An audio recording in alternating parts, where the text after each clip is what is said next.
Қайырлы күн. Мен ашық сабағымды өзім сыныптешілік ететін 7-ші сыныпқа Қазақстан тарихы пәнінен қазақ жоңғар соғысы тақырыбына өткізетін боламын. Оқушылар, жаңа сабаққа дайынбыз ба? Ендеше жаңа сабағымызды бастаймыз. Бүгінгі біздің жаңа сабағымыздың тақырыбы қазақ жоңғар соғысы. Сабағымыздың мақсаты жоңғар шапқыншылықтарына қарсы күрескен қазақ батырлары мен хандарының ерлігімен танысу. Бүгінгі біз сабағымызда 3 тапсырманы орындау барысында осы хандар мен батырлардың ерлігімен танысамыз. Ал сабағымыздың зерттеу сұрағына келетін болсақ, не себептен Аңырақай шайқасы Қазақ жоңғар соғысы кезінде түбегейлі бетбұрыс деп аталды деп тұр зерттеу сұрағы. Ал зерттеу сұрағын біз соңғы тапсырманы попс талдау барысында анықтаймыз бірге бәріміз. Ендеше барлығымыз тақтаға қарайық, балалар. Өздеріңізге белгілі тақтада бізде ішкі және сыртқы шеңбер тұр, иә? Тақырыпты қараңыздаршы, балалар, ортасында қазақ жоңғар соғысы. Жалпы балалар, сіздер қазақ жоңғар соғысы ұғымын естіген кезде сіздердің ойларыңызға қандай сөздер оралады, немесе қандай сөздер есіңізге түседі? Ендеше бір-бірлеп шығып, бірінші жақын шеңберді, одан соң алыс шеңберді бір-бірлеп шығып орындайық. Мирас, шыға беріңіз, екінші жаза беріңіз.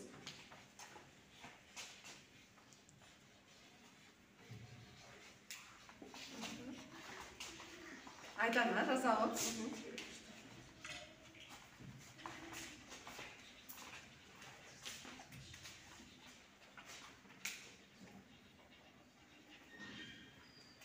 Бексан.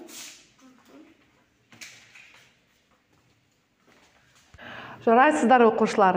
Барлықтарын жазуға тырыстыңыздар. Тамаша.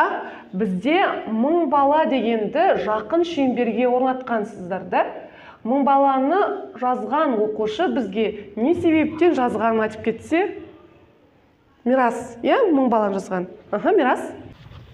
Менің жазған себебім 1000 бала фильмінде қазақ жоңғар соғысы бейнеленген. Тамаша. Енді оқушылар сыртқы шеңберге тоқталып өтейік. Сыртқы шеңберден бір сөзге тоқталып өтсек, бізде берілген қайыпқанды жазған оқушы орныңыздан тұрыңызшы. Әсем, иә? Әсем, қайыпқанды не себептен жаздың? Қайыпқанды бүгінгі қазақ жоңғар соғысымен қалай байланыстыра аласың?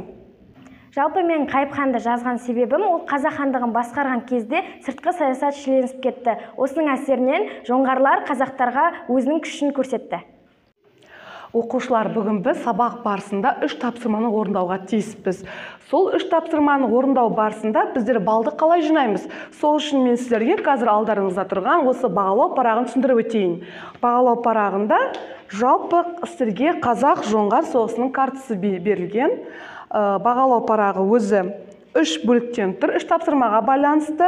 Бірінші тапсырманы орындаған кезде сіздер өзіміздің аймағымызды қорғаған болып есептелесіздер. Алдарыңызда тұрған жаңағы жалауларыңызды сол аймаққа қоясыздар. Екінші тапсырмаға өткен кезде орындап, ол кезде мына жалауларыңызды сіздер деген екінші аймақ бұл белгіленген Бұланты шайқасына келіп аймағына орналастырасыздар. Ал соңғы тапсырманы орындаған кезде сіздер ең соңғы қазақ жоңғар соғысындағы шешуші шайқас Аңырақай шайқасының аймағына келіп орнатасыздар. Яғни сіздер осы алдарыңызда тұрған бағалау парағындағы жалауларыңызды жылжыту арқылы мен сіздердің қай тапсырманы орындағандарыңызды, қай тапсырмада жүргендеріңізді анықтайтын боламын. Және жоғарыда сіздерге осы тапсырманың атаулары берілген, әр тапсырманың балдары берген. Мысалға, түйіндеме тапсырмасынан 3 пен 4 балл арасында ұпай жинайсыздар. Жаңағы графика тапсырмасында 5-7 балл. Соңғы тапсырманы орындаған попс талдауын жасаған оқушы 8-10 балл арасындағы балды алады. Түсінікті ғой, тапсырма. Ендеше тапсырмаға көшейік. Біздің ең алғашқы тапсырмамыз бізде түйіндеме. Дәптерімізді ашамыз. Оқушылар, бүгінгі біздің бірінші тапсырмамыз түйіндеме. Яғни түйіндемеге сіздер бүгінгі сабақтағы өтетін хандар мен батырлардың ішінен өздеріңіз таңдаған тұлғаны алып, соған арнап дәптерге толтырамыз. Ендеше тапсырманы бастайық.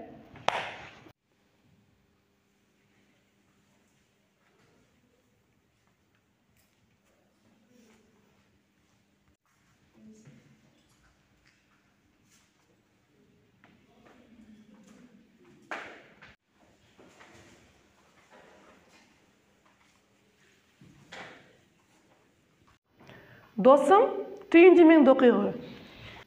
Аты жөні Бөгенбай Ақшаұлы. Өмір сүрген жылдары 1680 жылы дүниеге келіп, 1778 жылы өмірден қайтты. Мамандығы дипломат, әскери қолбасшы. Дүниеге келген жері Сырдария өзенінің жағасында дүниеге келіпті. Ең ірі соғысы Аягөз маңында қолбасшылық еткен. Бөгенбай батырдың тұлпары Нарқызыл, лақабаты Қанжығалы Бөгенбай. Керемет, тамаша, жарайсың. Оқушылар, тағы кім өзінің жұмысымен таныстырғысы келеді? Аружан. Аты жөні Әбілхайыр Мұхаммед Қазы Баһадүр хан. Сондай-ақ Әбілхайыр хан деп атап кеткен. Туған күні 1693 жыл 1 қаңтар. Туған жері Түркістан.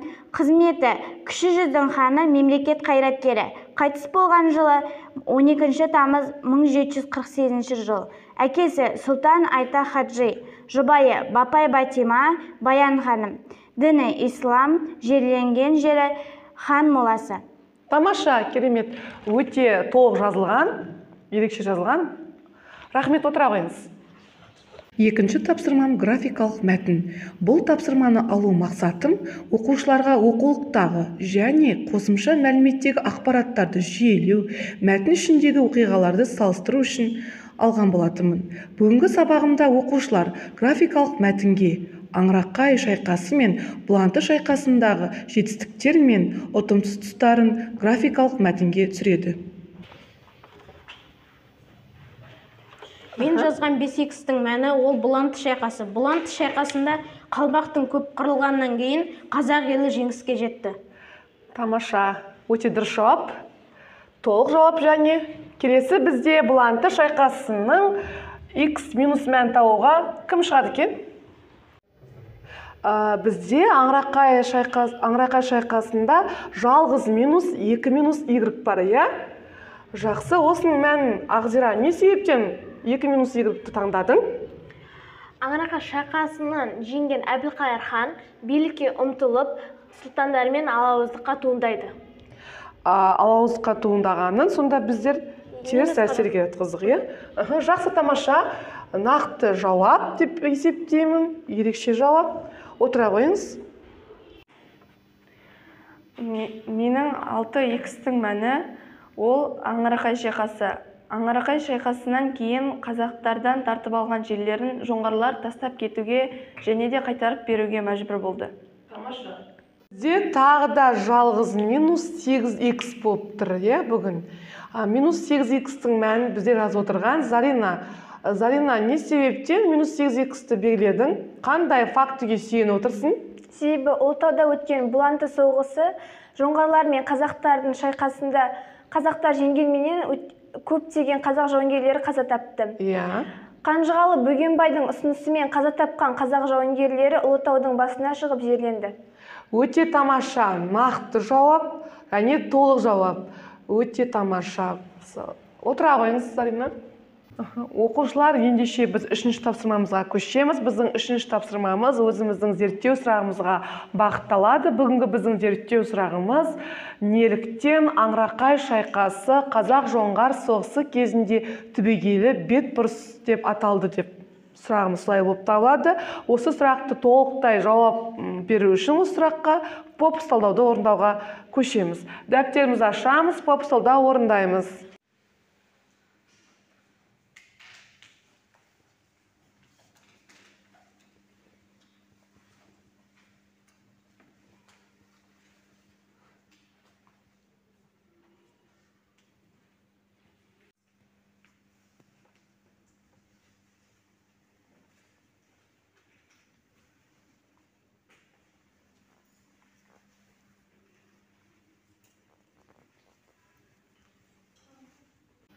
Оқушылар кім өзінің талдауымен бөліскісі келеді? Ортаға шығып, Зарина бөліскісі келеді. Инабат, шыға қойыңыз тақтаға. Менің ойымша, Аңырақай шайқасындағы қазақтардың жеңісі қазақ жоңғар соғыстарының нүктесін қойды. Себебі бұл шайқастан кейін қазақтар жоңғарларға түбегейлі қарсы тұрып, оларға күші жететініне сенімді болды. Мен оны мынандай деректер арқылы дәлелдеймін. Бұл шайқастардан кейін екі ұлт арасында ешқандай соғыс болмады. Қорытынды. Аңырақай шайқасы қазақ-жоңғар соғысында кімнің мықты екенін айқын түрде дәлелдеп, түбегейлі бетбұрыс жасады. Керемет оқушылар, болжамына өзінің негіздемесі, одан соң мысалы оны ашып, өз ойымен қорытындылаған. Қошемет көрсетейік. Отыра қойыңыз. Сабақтың соңында бекіту кезеңінде кіші және сыртқы шеңберге қайта оралып, жаңа сабақта берілген ақпараттардың ішінен жаңа сөздіктер мен ұғымдарды оқушылар жазып, толықтырады.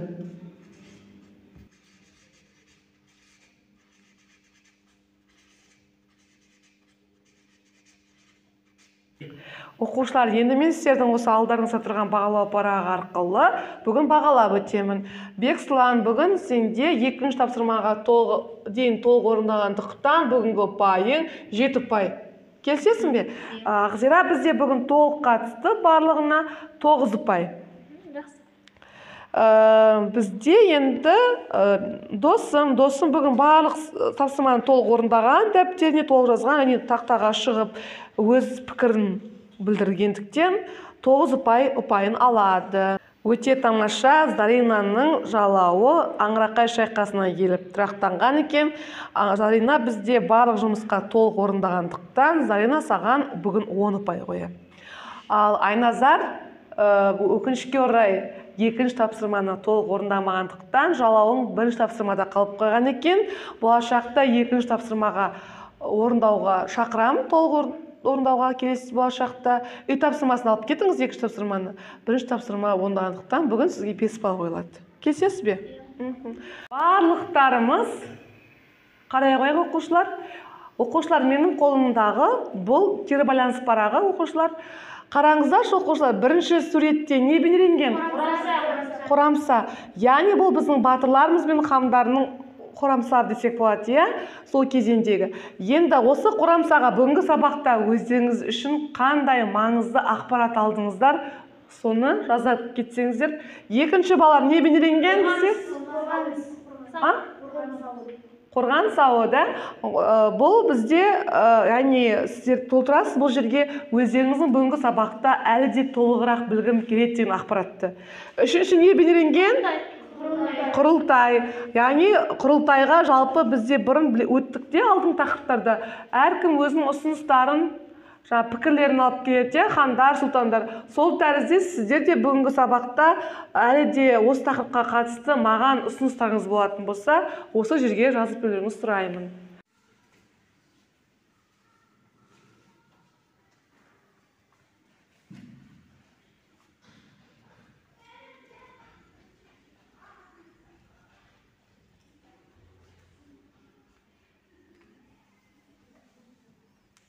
Ендеше оқушылар, жазып болдық па барлықтарымыз?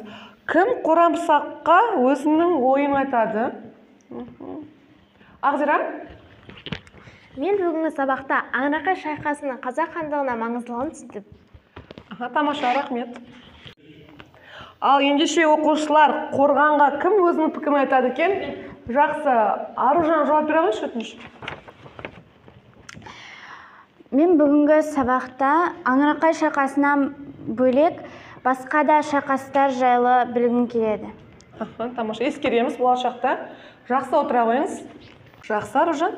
Ендеше тағы кім айтады? Үшінші бізде берілген құрылтайға өзінің ұсынысы бар ма екен? Мен білгім келеді бүгін ұсынысын. Инабаттың ұсынысын білгім келеді. Инабат? Ұсыныс. Менің келесі сабаққа ұсынысым бар. Мысалы, келесіде тақырыпты бейнеролик, фильм арқылы түсіндірсеңіз, әлде де қызықты болар еді. Оның үстіне қазақ-жоңғар шайқасы туралы тарихи фильмдер өте көп. Сондықтан фильм немесе бейнеролик арқылы сабақ өткізіп көрсеңіз деймін. Жақсы, Инабат, ұсынысын қабылданады. Болашақта осы тақырыптың аясында толығырақ білу үшін біздер бейнефильмдер көретін боламыз. Жақсы, оқушылар, сабақ аяқталды. Шыға беріңіздер.